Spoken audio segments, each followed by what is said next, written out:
welcome to Critical Crew Episode 2. I'm Gerald. And I'm Anushka.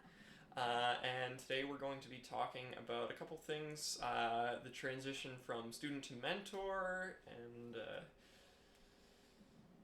yeah. Why don't we get started then? Anushka, I know you had a pretty interesting transition from student to mentor. We're both pretty similar in the fact that we left about a year early and joined 9062 as student mentors, and are actively transitioning into like adult mentors this year. Any Yeah, woo. How's that journey been going for you? Do you have anything Um, you it was good. I think it was definitely an adjustment at first for me. Like I think it was very almost awkward at first because there's no like handbook on how to be a mentor, right? Um, and there's a lot of different kind of styles of mentor. So it's kind of for me what I did was I just kind of looked at like older friends and peers and stuff that I had, and I looked at how they mentored, and I was like, okay, this is kind of who I want to be like. And then I basically just like shot them a DM, and I was like, hey, how do you do what you do? And I got some great advice out of it. Yeah. Okay. Um, for me, my journey was very different. I didn't, to some extent, I didn't have necessarily any like role models, I guess you could say, because I wasn't very exposed to the wider world of FRC mentoring. But I did, while I was on my previous team, spend some time actually trying to come up with a way we could better optimize workflows and student knowledge transfer and all of that. So I definitely reinvented the wheel a little bit for a lot of things, but have since then sort of had a lot of good discussions with other people in the community that really taught me a lot about just different concepts related to knowledge transfer, that sort of thing. Um, I guess one of the other things, if you're going into mentoring, congratulations. If you've just graduated high school or you're coming in from uh, working a job and being introduced to it by like a coworker, or maybe your kid's going into FRC, welcome to the sphere of FRC mentoring. It's definitely a journey, a very fun one filled with lots of things to learn and lots of experiences to be had. Yeah.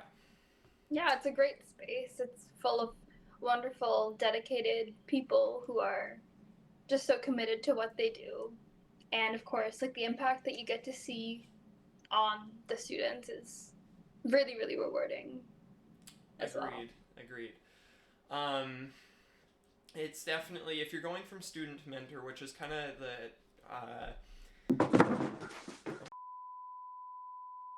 technical difficulties aside, I guess, we're going to try and focus on this episode a little bit more of the student to mentor transition. So going from a student on a team to being all of a sudden a role model for other students, and sort of the transition from being like a peer to those you're working alongside to now you are worrying about like YPP and all of these other lovely things that we're both still figuring out. I think at least I definitely am. Yeah, I am. Um, I am. Sure. it's a interesting and fun transition that does take some getting used to, but is well worth it. My experience as a mentor has been definitely a growth experience that I've learned from, and I imagine the same for you, Yeah, Anushka. completely. Yeah. Yeah, for me, I think it was because the way my old team was structured was that when you get to like kind of grade 11, grade 12 time, and even grade 10 a little bit, is when you kind of start to have a more of a leadership role on the team. So I was already kind of at least a little bit used to having some sort of a leadership role in the FRC sphere, but then the added layer of being a mentor, and then you can't do these things for the students. You have to kind of guide them, and then like boundaries with like, I mean, I am someone who overthinks things like crazy, so this Same. was like not great. But I guess that just means, you know, like we care, we want to do this right, we want to have a great experience for ourselves and for the students as well. It's definitely been interesting for me. So when I joined my original team, there was essentially no one left in the role that I was taking on. So I got kind of thrust immediately into not necessarily decision making right away, but into a pretty I don't think powerful is the correct word for it, but I don't know exactly what you'd call it.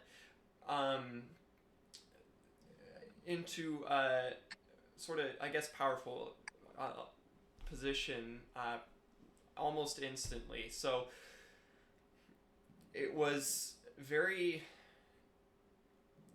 different, though, I would say, being going from that, even as a team lead who's caring about trying to figure out knowledge transfer, to being a mentor, just in ways that I didn't think it would be affected necessarily. Yeah. I think you had shared like a little story earlier on when we were talking before the episode, right? Like, yeah, just that now you're the adult in the room. You have to be worrying about all these things that you weren't thinking of before, and it's definitely interesting, and navigating it in such a way where you're not overstepping your students and doing it for them, but also still teaching them the valuable skills is an interesting balance that I've had spent a lot of time trying to think through the best way I can think of to do it. Yeah, like I think because you have kind of like a different experience for me, because you're more of like a technical mentor. For me, a lot of the mentoring stuff was like at competitions, because like when I like my first year mentoring, I'm like 17, right, and I'm the same age or really close in age to a lot of these students, right? So it's really weird because it's like if we were outside of FRC, they'd just be my peers, but now some of them might have actually been like a couple months older than me, which would have been like weird. But like you're like the same age, but then there's a whole like difference in power between you and them. Like you're a mentor, and it's weird for me because like I am obviously like a responsible person, but then suddenly having to be like a responsible adult who's like in charge of making sure a group of students are like safe and happy was just very, very different. I didn't realize how different it would be. Yeah. Because I was kind of like almost like a big sister figure, I'd like to say, on my previous team, like to the younger students. But this just felt so different because that was something I didn't have to do, but now it's like this is kind of your job here, right? There is no more, oh shoot, I need to get a mentor anymore. Yeah, like you are the mentor. Yeah. Yeah. Like I was, as I was saying, like when we were talking before the episode, like at Durham, one of the students had like a nosebleed, and my first thought was like, oh shoot, we should get a mentor, because I was like panicking. I completely froze for whatever reason, and then I was like, oh shoot, I am the mentor. Like I need to do something. So that was really weird, and that was also like for me, and that was also kind of a wake up call. Like, okay, I am expected, like I am responsible for these students and for their well-being. Like I need to kind of be able to not freeze and not panic and just keep my head on when something happens, because inevitably something will happen. You're dealing with a sizable group of young people, like incidents of all sorts are going to happen, and you kind of need to learn how to deal with it. And it's because I expected it to be more kind of like, because I was on my team's pit crew, and I expected it to kind of be like, oh no, the robot's broken. But this sounds so stupid. Like when the robot's broken and everyone's kind of in panic mode, and then you all kind of work together and like fix the robot, right? I expected it to be like that, but it wasn't. I found, like, obviously I was overthinking everything the entire time, but I would think one of the things was that I was just so afraid of messing up that I almost kind of held myself back because I was so afraid of like suggesting anything because I didn't want it to be like a bad suggestion. Like things like that. Like I used to do more technical stuff on my previous team, but then I hesitated completely like giving any sort of technical input whatsoever because I feel like as mentors we want to be perfect. We want to be a perfect example, perfect role model for our students, and obviously like that's impossible. Difficult. I think. Yeah, it's difficult. Like it's impossible. Yeah. And I think that's one of the things that I learned, right, is that we're not perfect humans. We never will be. What we need to do is kind of show the students that it's okay to make mistakes and that it's okay to learn from them and that this is a safe and supportive environment for you to be able to make mistakes and learn from them for everyone because that's what we are. We're learning, right? Yeah, I agree. Sorry, that was really long. Yeah, that's fine. I noticed a very similar thing. I've been, as I've taken on mentoring and getting more involved in that side of the technical mentor side of things. Mm-hmm. I've been doing a lot more assisting other teams or students on like forums like DDS or Chief Delphi to just help them improve their designs or answer questions. And it's definitely like you feel constantly like there's thousands or like at least hundreds of people who are going to see this who are much smarter than you are and who have more experience, who can point out all sorts of flaws, but then still like how you can't get that experience if you don't make the mistake of recommending the wrong thing and getting corrected or whatever. You don't learn from not doing that. So having the balance of, okay, I don't want to make a ton of bad suggestions to people on the internet, and then at the same time being like, I need to make some suggestions to either at least help them out or learn from any mistakes that I do make in making those suggestions that I should have better knowledge of after this, right? Yeah. It's a very interesting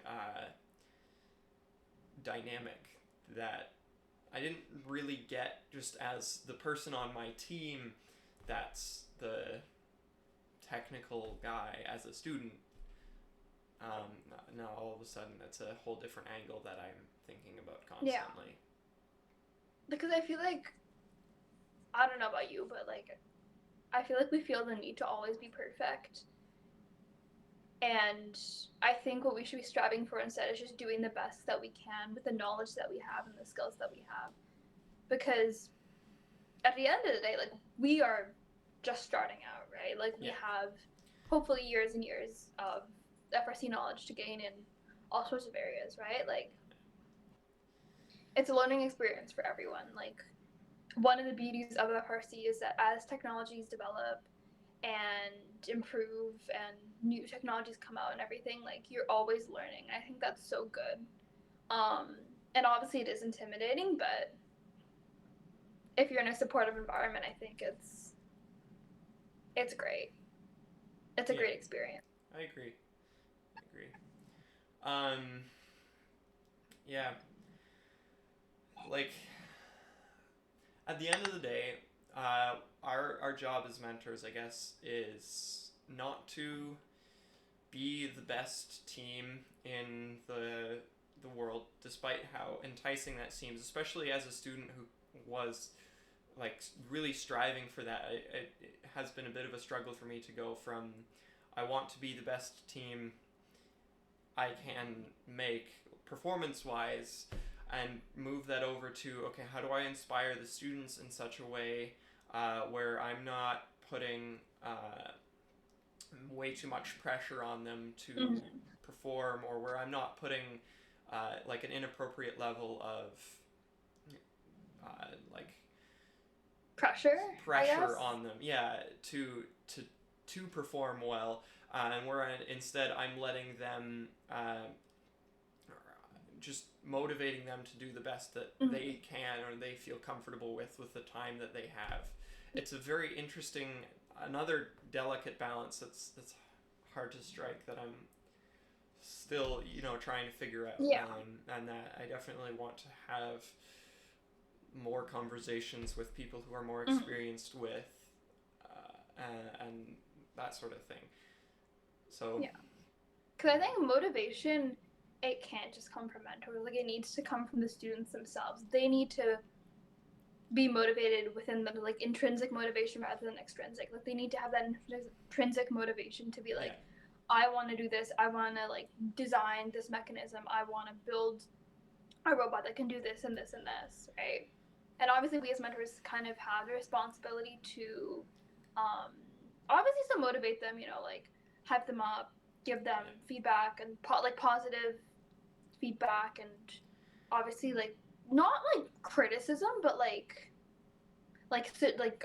constructive suggestions and stuff, right? yeah, Like, it's kind of our job to support them. We should not be the ones being like, you should want this. They should want it yeah, themselves. yeah. It's a very delicate line between almost bullying them into the desire to win, and um,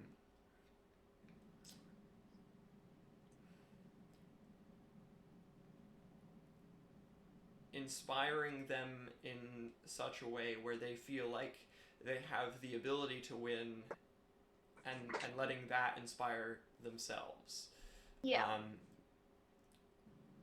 it's a very delicate balance, and it's hard to Mm-hmm. word because of that.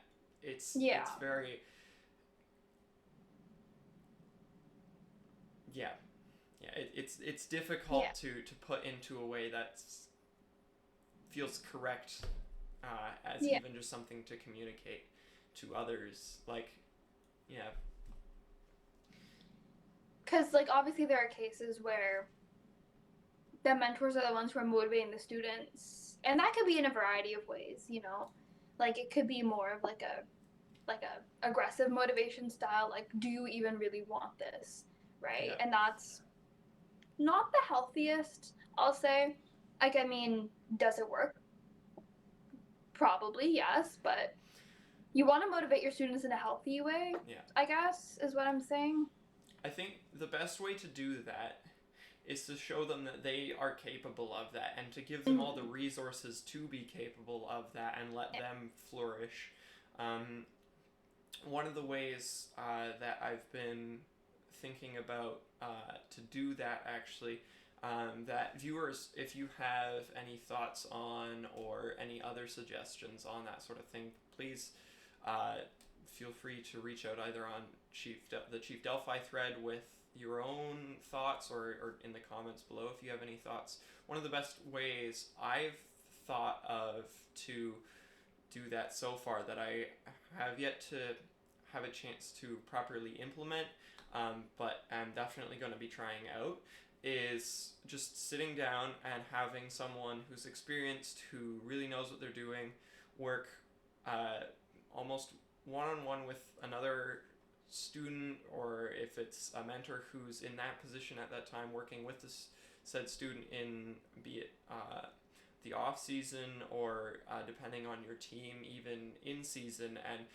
not so much a class style of teaching, but working together on it in such a way where your more experienced either student or mentor is able to give constructive feedback, and also um, let the inexperienced student really get some, be able to watch whoever they're working with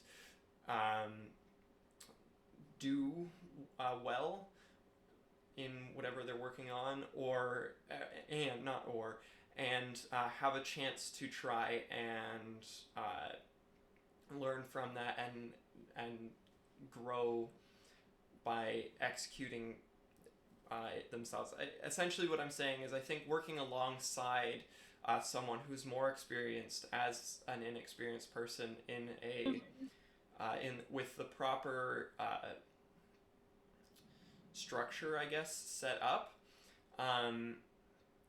is something that is going to be one of the best ways of learning the thing you want to learn. But it's a very tricky thing to balance properly, because there's sort of two sides of that road, where either the student is just sort of like watching the experienced person do it all, and the experienced person is shooting down all of the things that the inexperienced student does, because they want to just, not because they want to do it well or whatever, but because they're like just not quite understanding the correct structure. Because I feel like teaching stuff is really hard. Yeah. Like, I learned CAD from another student, like other students, like older students, when I was in grade 9, who kind of taught me, and we did it in like a smaller group setting. So like each older student would be assigned like two maybe three younger students and like rookies and stuff, and they would kind of CAD together. And then when I got to like grade 10, grade 11, that's what I was doing. So I think I think that's a good structure to have, like having an older student.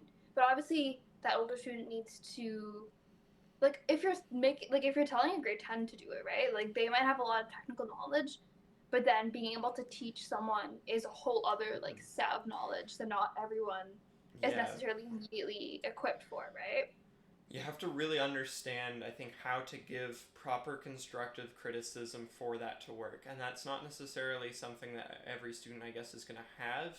So you need to either be able to teach your experienced students that, or have some form of that like available for them through like a mentor or something that knows how to do that well. It is definitely, like I said earlier, a very tricky thing to get right. Yeah.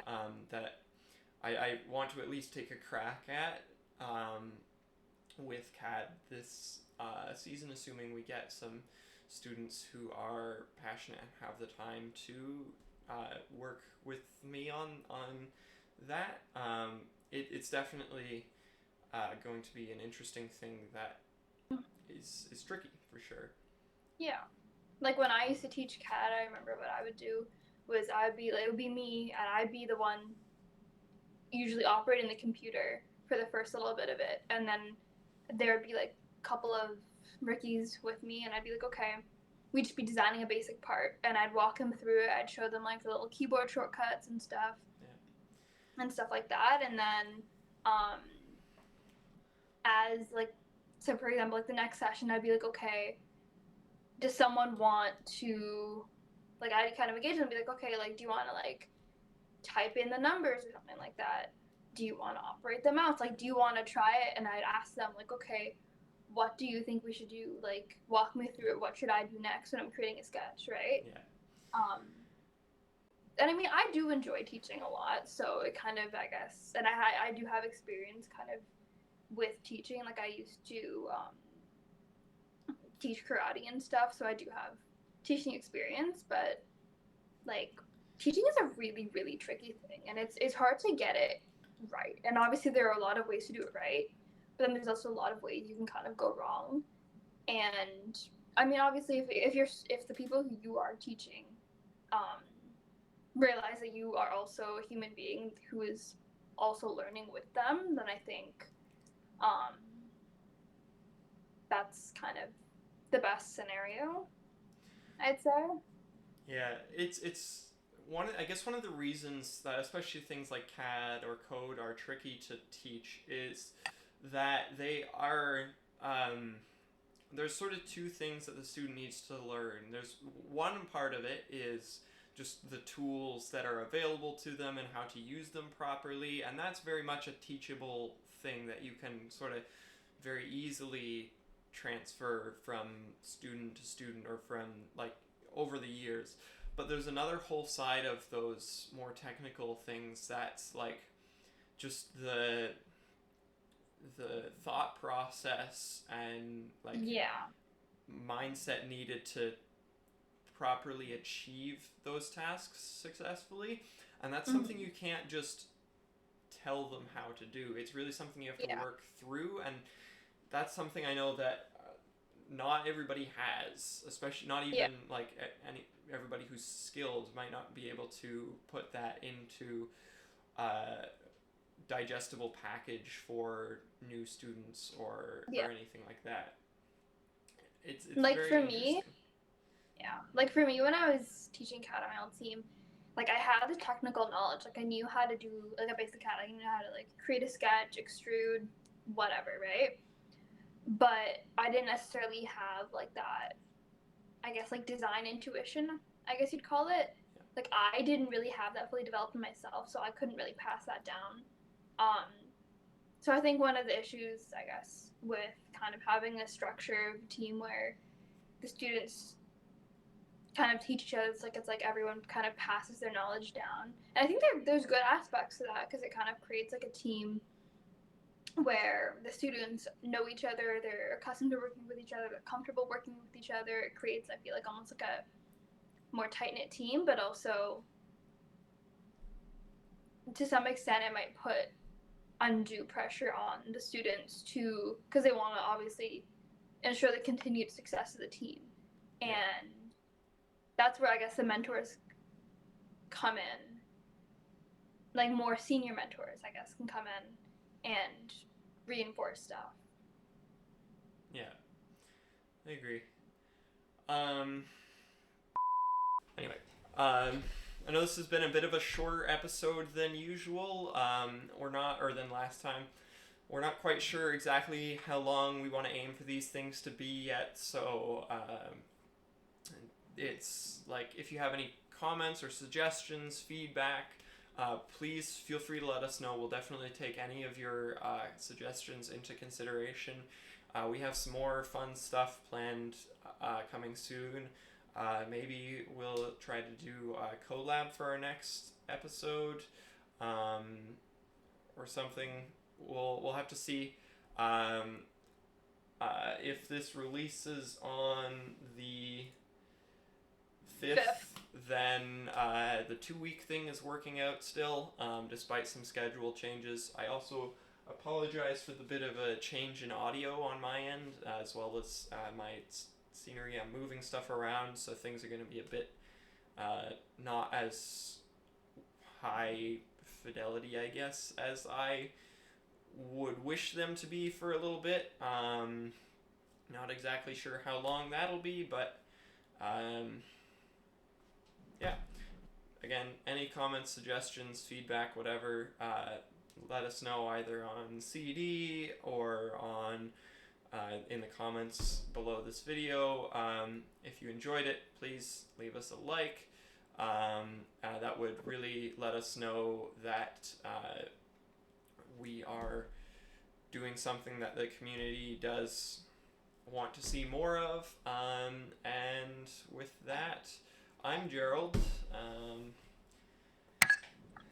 And I'm Anushka. yeah. Peace out. Have a good one. Enjoy your morning, evening, afternoon, whatever time it is. And we will see you in the next one. Yeah. Woo.